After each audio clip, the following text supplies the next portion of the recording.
On passe maintenant à une autre actualité qui est la crise diplomatique entre l'Italie et l'Espagne qui ne retombe pas. L'Espagne ferme sa frontière aux voyageurs italiens en réponse aux mesures similaires imposées par Rome. Cette décision de Giorgia Meloni avait été prise suite à l'arrivée de 72 000 migrants dans l'enclave espagnole de Ceuta. Romain Chauvet, on vous retrouve. Vous êtes notre correspondant à Madrid. La crise qui s'aggrave donc entre l'Espagne et l'Italie. Oui, absolument. Et ces contrôles, ils ont débuté au cours de la nuit dernière, donc à la fois dans les aéroports, dans les ports ici en Espagne.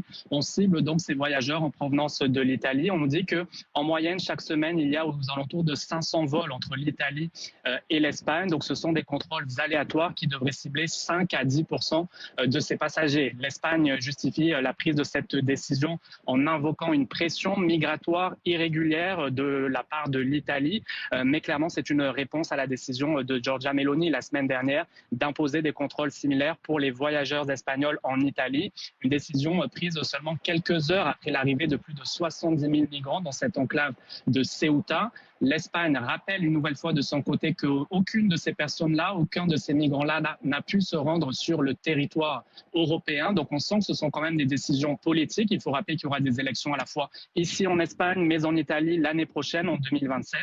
Donc une crise diplomatique, alors que sur place, à Ceuta, il y a toujours cette crise humanitaire. Plusieurs milliers de migrants qui sont toujours là-bas, donc plusieurs centaines de mineurs non accompagnés, les ressources qui sont toujours débordées. Et donc il y a des craintes maintenant pour les prochains jours parce qu'il y a des rumeurs qui circulent sur les réseaux sociaux appelant à nouveau à traverser cette frontière du Maroc vers Ceuta la semaine prochaine, vers le 15 août.